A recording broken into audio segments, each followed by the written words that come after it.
The well-known Neil Shah from Edison, who's going to take you through the session today. So welcome, Neil. Thank you, Mike. Come and join us today. Over to you. Thanks very much, Mike. And for those of you who don't know me, I run the content team at Edison and have been doing so over the last 20 years and had that sort of delightful experience of actually getting exposure to a very broad range of segments. Technology's always been of interest, particularly over the last sort of decade. I think we've got a great panel here, which represents a broad range, effectively, of ways of investing in technology. And what we're going to do is get each of them to give you 5 to 7 minutes of their perspective. Starting with Nick, who's at Molten Ventures. I'll let him introduce himself properly, but an early stage investor. Then with Anthony coming in and providing a perspective broadly around risk, but I think you're going to go slightly broader than that as well. And then Tim is going to come in at the end. Tim's an investor and is going to bring hopefully a perspective, particularly on the robotics side, which is an area that we're focusing on a lot. We would like questions, not least to keep Mike's step count up and make sure he moves around the room. So if you could raise your hand, we'll try and direct the mic towards you. But without further ado, let me introduce you to Nick. Hello, everybody. Thank you for joining us for this panel. So I'm Nick Brisbourne. I've been investing in venture for 25 years now. I used to joke, well, clearly I still am joking. So I started in venture in the very tail end of 1999, and the first 5 months of my career were incredible fun. And then NASDAQ crashed, and the next 5.5 years of my career were picking up the pieces of these venture investments that we'd all made that were falling apart. And we had a nuclear winter of tech. I'm now a senior partner at Molten Ventures. So we're one of the largest, well, I think we probably are the largest listed venture capital company on the London Stock Exchange, sort of bouncing in and out of the FTSE 250. Got about 100 companies in the portfolio. And the value of those assets, they all sit in our balance sheet, well, the bulk of them do, is about 1.4 billion. So why am I here? Why have I spent 25 years in venture? Well, good venture is all about getting into businesses with good tailwinds, and similarly, kind of venture itself has been benefiting from the mother of all tailwinds. It's been kind of going 40 years, really, venture in globally, 25, 30 years in the UK. And that tailwind is the ever-increasing pace of change. It's just phenomenal. How much things are changing faster and faster over time. There's a few different ways, lots of different ways actually, that people have illustrated that, but one of the quickest and easiest, and I've only got 5 minutes here, is to look at the time that it takes new technologies to reach mass adoption. So the telephone took 75 years before 100 million people had one. The internet took 7 years. Smartphones, 2 years, and ChatGPT, 2 months. And so not only are those time periods getting really compressed, you'll notice that the time between each kind of technology revolution is also getting much shorter. So this kind of pace of change is ever increasing, and we really see that right in front of our eyes now with what's going on with OpenAI and the other large language models. The power of these models is just increasing incredibly rapidly, and also the cost of using these models is decreasing very rapidly as well. And that is just unleashing massive innovation. Companies are launching regularly products, jaw-dropping new products. I'm in a few WhatsApp groups with people who are on the leading edge of this stuff, and they are frothing at the bit with excitement about what they're able to do with these technologies, and that in turn is translating into very rapid revenue growth at startups. We're seeing records broken all the time. Kind of the most public examples are in companies like Lovable, Bolt, Cursor, Replit. And these are in the automated code generation. That's the use case which is really working the best for large language models and generative AI so far. And these companies have gone from zero to tens of millions of revenue, of AI, annual recurring revenue in a few months in the case of Lovable and Bolt, and to hundreds of millions for Cursor and Replit in the space of a couple of years. So just phenomenal. So what does that mean about where the opportunities are now? And this is kind of our investment strategy at Molten. So the most obvious and the easiest to access opportunities are at what we call application level opportunities for generative AI. And so Bolt and Lovable, not in our portfolio, but two examples of those. But there are many. So in our portfolio, there's companies like Robin AI and SalesApe that are providing Gen AI services into legal tech and for SMEs, respectively. And two of the three new deals that we've got going through at the moment are also in that sort of general space. So that's kind of the hottest and probably the single biggest and easiest area. As we kind of move down the stack, there's a lot of infrastructure opportunities. Generative AI is turning the infrastructure opportunities on the head. We'll hear more about cyber in a second. And you get beneath that, you have the hardware level. There, sorry, I've missed a level. The next one down is data centers. You've probably seen the announcements from the hyperscalers about this massive investment in data centers. That creates a lot of opportunities for startups addressing kind of some of the bottlenecks. One of the areas we're most interested in is you've got to get a lot of energy into these data centers, and there are a lot of specific kind of point problems that need to be solved, which will be addressed by software startups. Then underneath that, you have the hardware level. NVIDIA is tough to beat, but there are chip opportunities around that. And also in orthogonal hardware opportunities and kind of deep tech more generally in quantum, and a lot of money flowing into defense in Europe right now as well, obviously. And then from a geographic perspective, so the opportunity these days is really increasingly global. Capital and talent are both very, very mobile these days. And as a result, over the last 20 years, London, Paris, Berlin, New York have come to rival Silicon Valley as centers for building startups. You go back 10 years and it was much harder to build startups in London than it was in the Valley. I had friends who were moving to the Valley all the time to start companies. That happens much less now. And one of the reasons for that, one of the good things that we've seen recently is the volume of exits coming through in the London ecosystem is strong now. And Molten announced, as you might have seen, that exits we made last year resulted in £130 million of proceeds back to our balance sheet. And as I say, that's against a portfolio of about 1.4 billion, so kind of pushing 10%. And those are all trade sales. Those were all trade sales last year. IPOs do come around. We did very well from Trustpilot, Revolut, and Ledger are two companies in our portfolio that are prospects for exciting IPOs in the years ahead, maybe 1 year ahead. But the mainstay for exits in venture is always trade sales.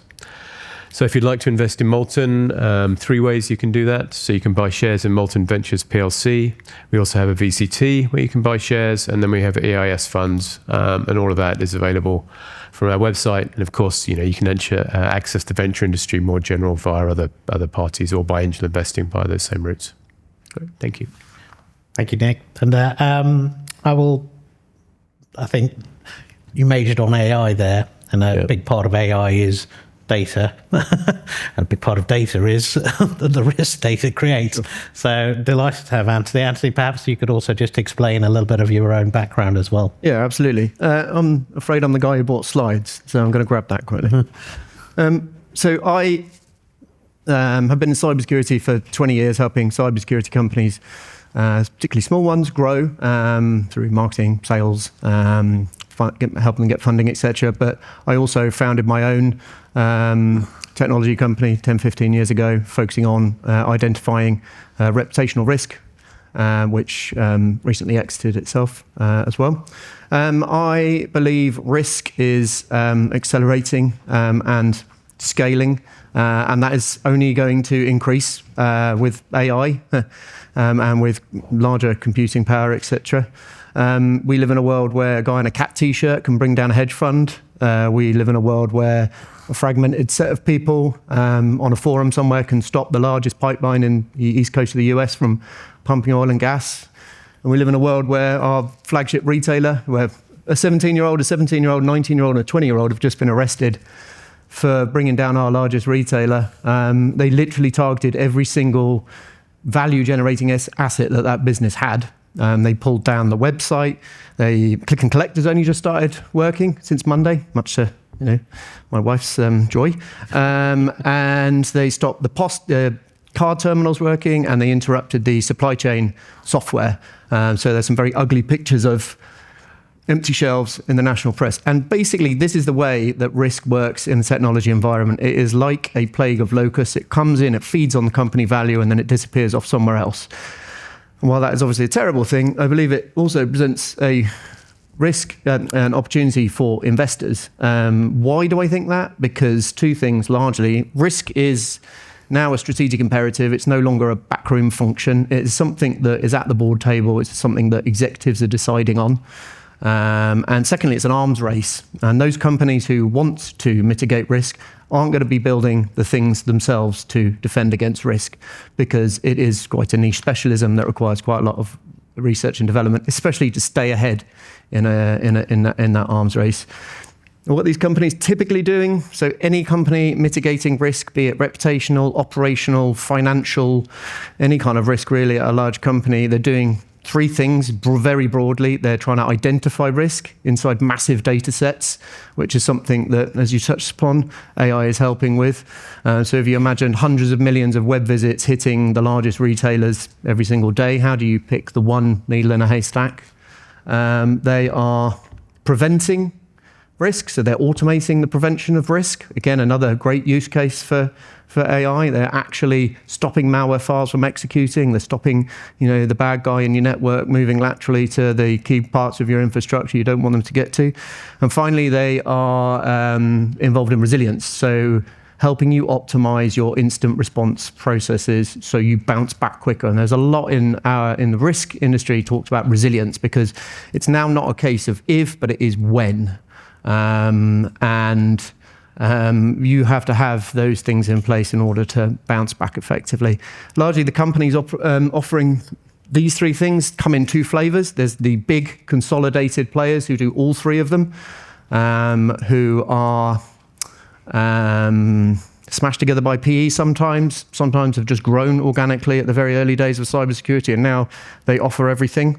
Or they can be small, focused vendors, as we call them, offering specialized focus bits of these, who they probably do it better, and then typically they get scooped up and then dumped into a large consolidated offering anyway.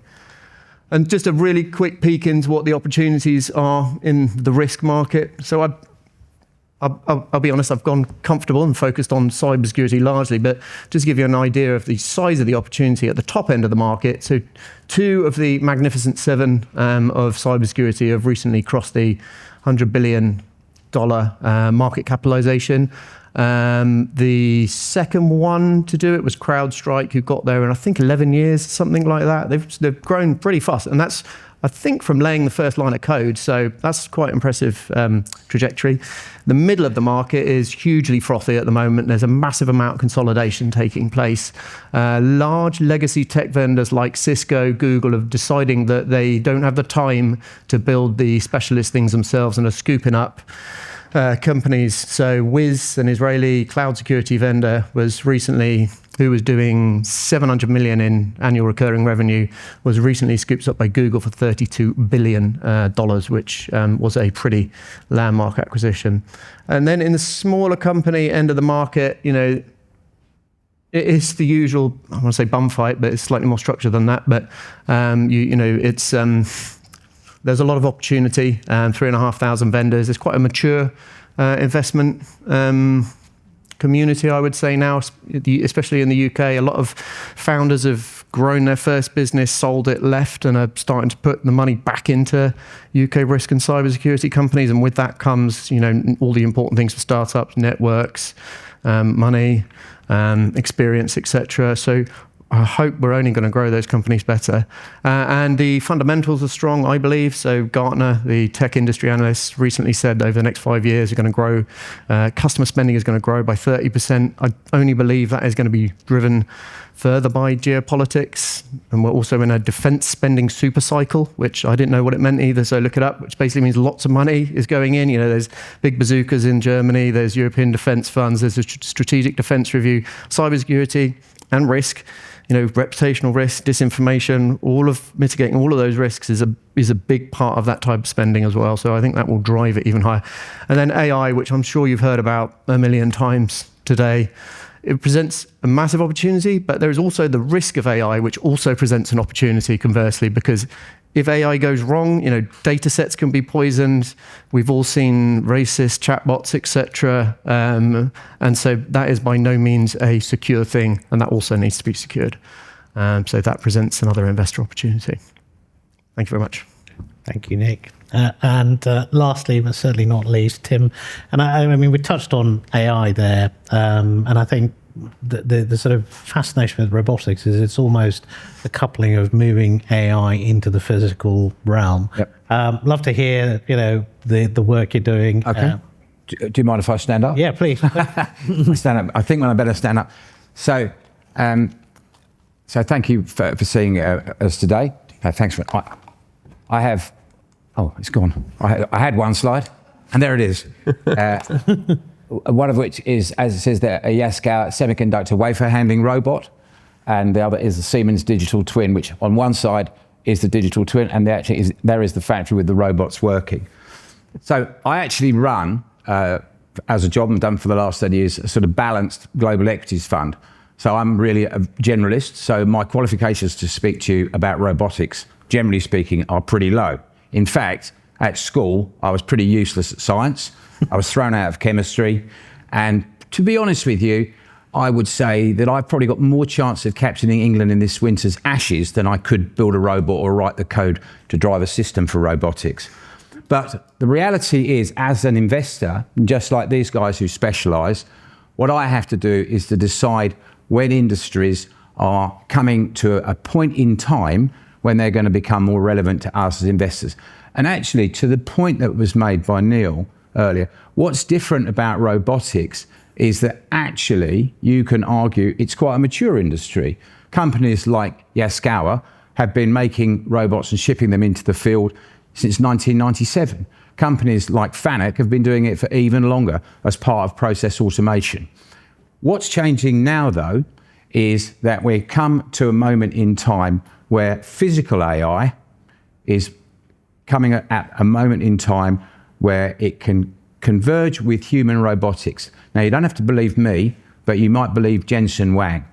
And he said that from where we are now, we're going to have, by 2030, 1 billion robots in the field. That is a complete change. And that is because physical AI is going to be able to react with existing robots and put them in the field. And what that means is that the robots are going to understand physics, they're going to understand friction, inertia, cause and effect, objects, and the effect that has on performance. And those are crucial to interacting with the real world. If you think back, and we sort of talked about the pace of change that's gone on, it's not that long ago, probably only about 6 years since Jensen Huang said that 5G speeds, the cloud, artificial intelligence, and edge computing coming together would be an industrial revolution for compute. And he's now saying that physical AI, combined with those things, is going to create an industrial revolution for robotics. And one of the big questions is how can you scale it up? And one of the ways that scaling up is helped is the fact that now, through digital twins, you can create and train robots in an artificial way, using synthetic data, and you can do all the work for that without actually having to put prototypes in the field. And that makes an enormous difference. The time and cost that is involved in doing that is absolutely enormous when you're actually trying to build physically from the start. The time now to do that via AI is enormously shorter than it was previously. And that is potentially a game changer for this industry. The question, of course, is, are the incumbents who've been at the top, the Japanese have arguably in many ways dominated this field for many, many years, but that is potentially going to change. And we don't actually know the answer to that. And the key thing for us is, and you mentioned Cisco. So if you think back, and Neil mentioned sort of starting in 1999, Cisco was at one time the world's biggest company when it had tiny revenues, and it reports its results tonight. And actually, it's actually a smaller company in market cap than it was there, even though it now generates $60 billion of sales. Bought Splunk, has been unbelievably successful, but it's worth less today from a shareholder's perspective than it was 30 years ago. And our job is to decide whether companies like Fanuc, ABB, which is a Swiss company which has been a massive leader in the robotics industry, Yaskawa, which also makes servo motors that drive robots, are they going to be the winners of the future? Or is it Neil's companies that are coming as startups that are going to be the new winners and that they're going to disrupt the market and actually ruin the market for those incumbents because their technology is going to be out of date? So what is also interesting is you think in a great technology like robotics, it must have been an enormously successful industry. But because it actually hasn't had its smartphone moment yet, and it may be about to have it, and it hasn't had its PC moment. And I listened to a robotics conference the other day at GTC, where they actually ran a specific panel where the investors, the guys on the team said, this is going to be a PC moment, a smartphone moment for the robotics industry because of digital twins, because of physical AI. And that is the question going forward. Because up to now, over the last 5 or 6 years, most of the stocks involved in this haven't really worked. And they've been really part of the process automation industry, which has been suffering from weakness in general industrial capital expenditure cycles. So we've had COVID, we've had high interest rates because of what turned out not to be transitory inflation. We've had slight uncertainty over policy from the White House. We've had tariffs, then we haven't had tariffs, then we've had more tariffs. So who knows what comes, but all those things are holding back companies from making big investment decisions. They're probably not making decisions to hold off on cyber for all the reasons that you said. People cannot afford to have a Marks and Spencer's moment. Although even one or two of the top cyber companies have recently said that there's a bit of hesitancy in budgets, but that can't last for all the reasons that you said. So what happens next is, are we going to see, so interest rates should come down, that should help the cycle. And then the real thing is this going to be the moment where we go over the next 5 or 6 years from where we are now to 1 billion robots in the field, as Jensen Huang said? Thank you very much. Thank you, Tim. And I would love to keep Mike busy and take questions on the floor. I will start with just a couple as you're talking about it. I mean, one of the things I always feel with the technology sector is that I've missed the boat. And you've talked about, a range of different applications. And what I think is interesting in this sort of panel is that you've got a spectrum of people who invest across the cycle. You're at a much earlier stage. You're investing in, listed entities, and you're probably, actually at the corporate development level. AI is well documented. I think cyber possibly a little less, and robotics is emerging. If I was to ask each of you in terms of weighing up the value versus opportunity, what are the maybe 2 or 3 areas that you think actually this is perspective and we think it's interesting? Gosh, so before I came in here, I was listening to a talk in the other room from a public markets investor, and he was talking about AI has been a trend for a while, and invested in Nvidia in 2022, and it's gone from 1 billion to 4 billion, and so there are large AI companies, and even Meta's a bit of an AI bet, Microsoft, Google certainly, and so there are large big public plays. And then obviously there's a ton of value being created in Anthropic and OpenAI and some of these businesses.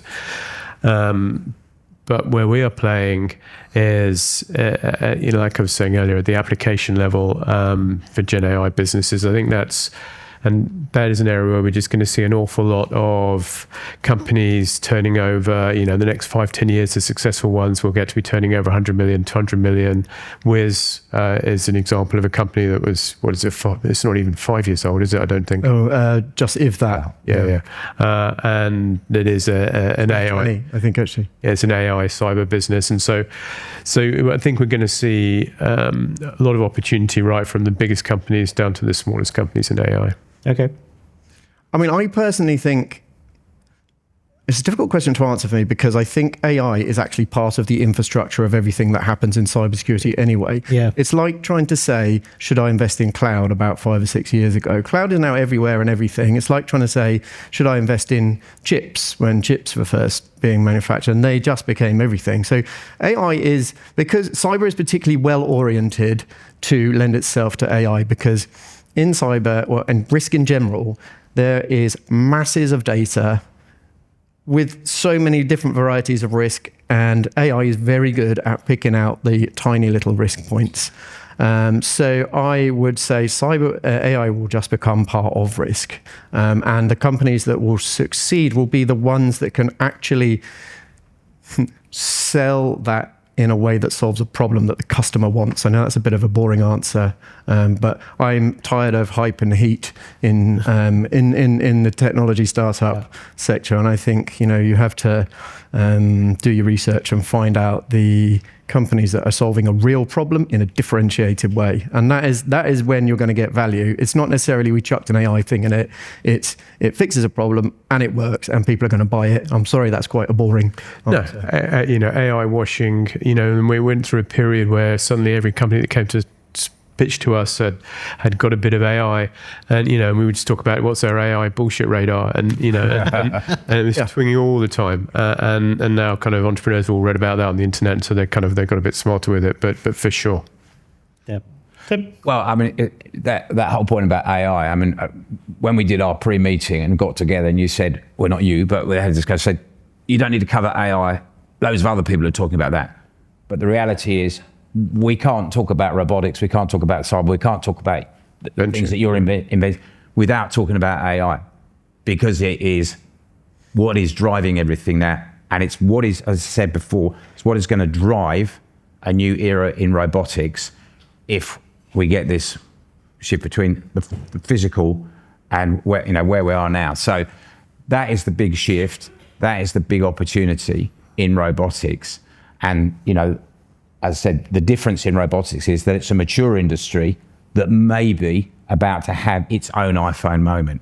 And that's always what we're looking for. I said before, you said about the investor, he said I invested in NVIDIA in 2022. I said earlier, Jensen Huang said, 6 years ago about this moment in time where you were going to have edge computing, AI, the cloud, 5G, all come together to create an industrial revolution. That's what we're seeing right now. And we're literally, within 5 years, everything's moved on to that. And robotics might be one of the next big things to really take off. Okay. Any questions?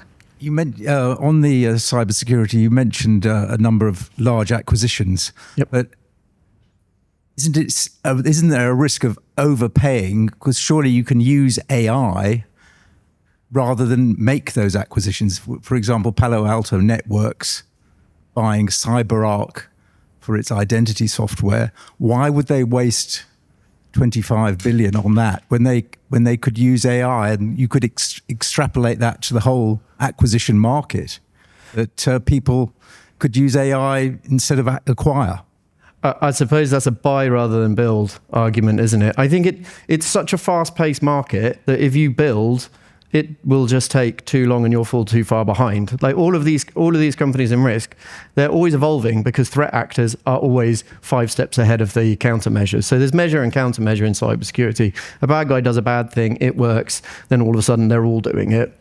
And it becomes a new technique. And so they have to respond quickly. And I think buying a company means you're buying a mature technology that is already some way down the line in addressing that risk, whereas opposed to if Palo Alto Networks threw a load of money at it, sure, they could probably build it, but they'll probably be behind the curve at that point and will already have moved on to the next thing. So I guess they're buying opportunity really more than anything. You're buying a product roadmap that is quite well advanced.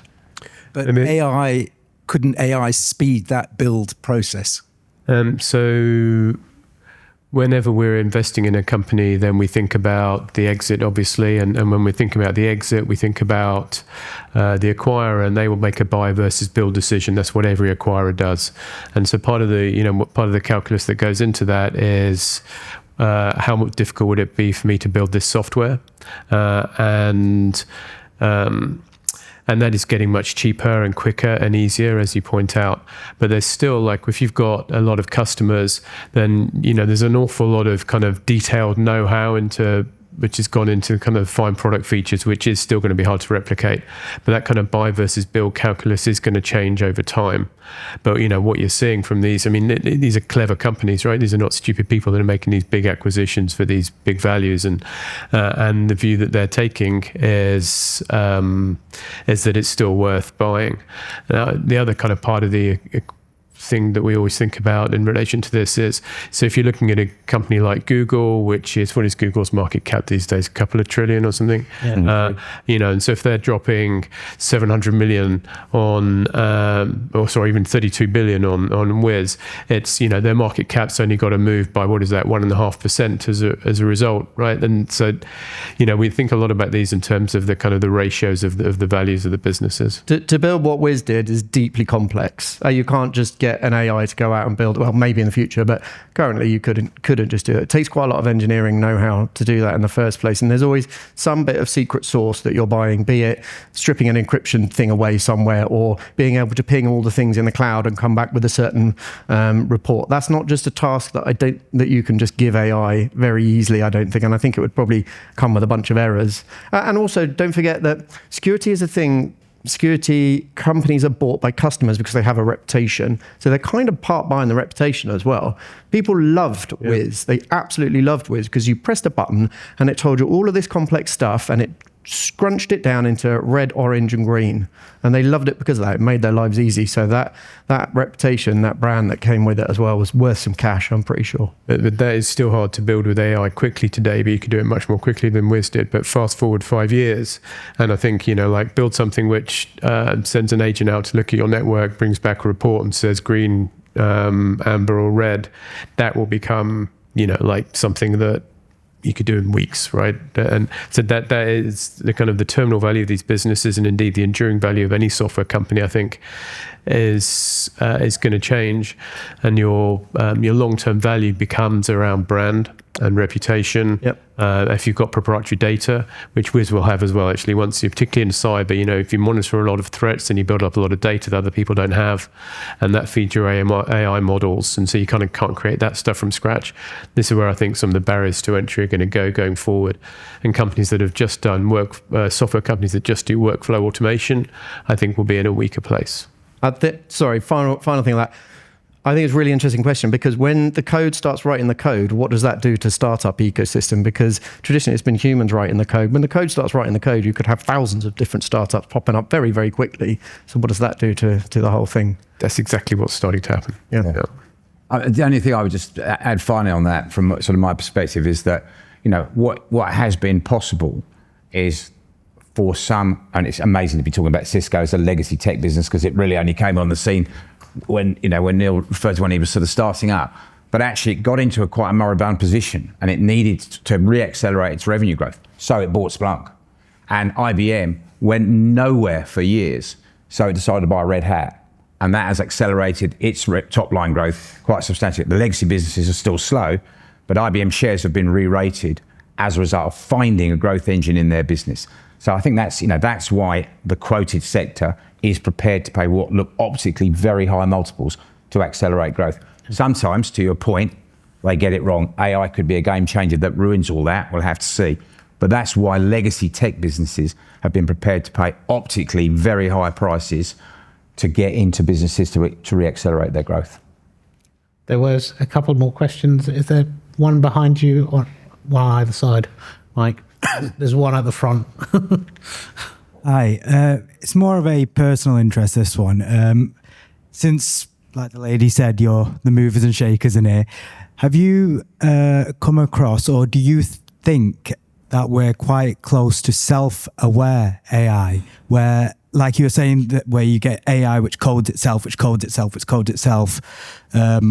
as that one that plays Go, but even further, do you think we're quite close to a point where we're reaching self-aware AI, or that singularity point? And at which point would all these other sort of investments become a bit incumbent, because they can just develop instantaneously what has been developed? So, you go back a couple of years, and there was an awful lot of fear around in the tech world, but also more broadly that we would get kind of artificial general intelligence, AGI, a lot of people call it, and we get consciousness sort of spontaneously emerging somehow within these AI systems, and then they might run amok, and they become very clever and much cleverer than us, and could steal all our resources, and it might be bad news for mankind, an existential threat, right?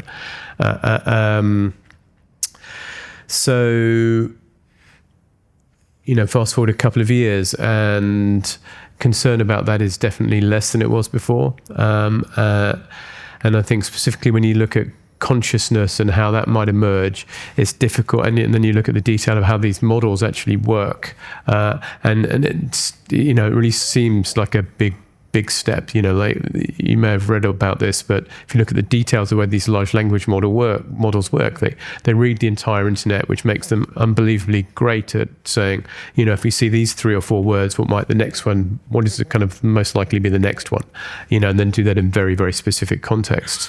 That is an awful long way from consciousness and kind of like a survival instinct, which might then start taking on taking us on and having negative consequences. So, but all that said, if you read, Dario Amadi, the CEO of Anthropic, writes very well on all this stuff, as does Sam Altman, a lot of the kind of leading AI CEOs. I think we're going to get, people are now talking about kind of super intelligence rather than artificial general intelligence. And Dario wrote a great essay earlier where are we now?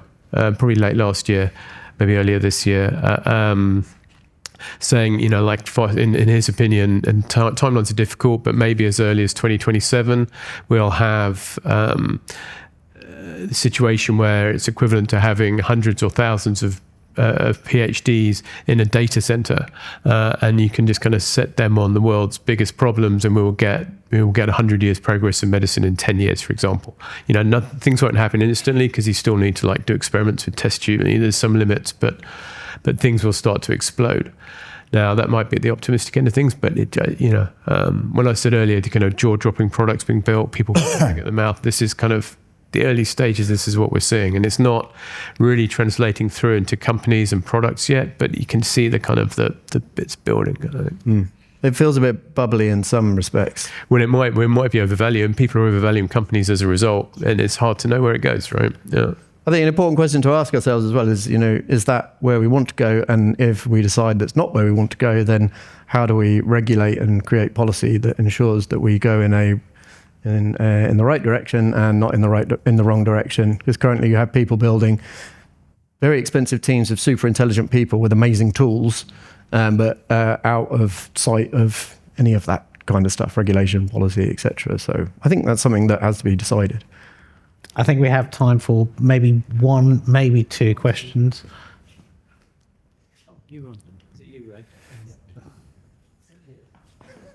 When you were talking about cybersecurity, you talked about manufacturers or providers of cybersecurity identifying problems that they could answer. Yes. Have you any suggestions how a non-industry person is going to be able to identify problems that are being addressed by companies that they can invest in? That's a great question. I would start, instead of starting at the bottom end and starting with the companies and the startups themselves, or the mid-size or the big-size companies, I would start at the top and think of the macroeconomic kind of problems that the world has, and then step it down a bit, and then take a look at the trends that's causing. So we see a lot of cybercrime, we see a lot of nation-state hacking at the moment because of geopolitics. Basically, actually, all of that is because of geopolitics, because hackers are allowed to hack inside Russia, as long as it's not inside Russia. And then I would, if I were you, if you're really interested in it, I would take a look at a decent analyst and see how they then segment the problems that those groups are causing and the routes that they use to attack, and then figure out what companies are addressing those problems specifically.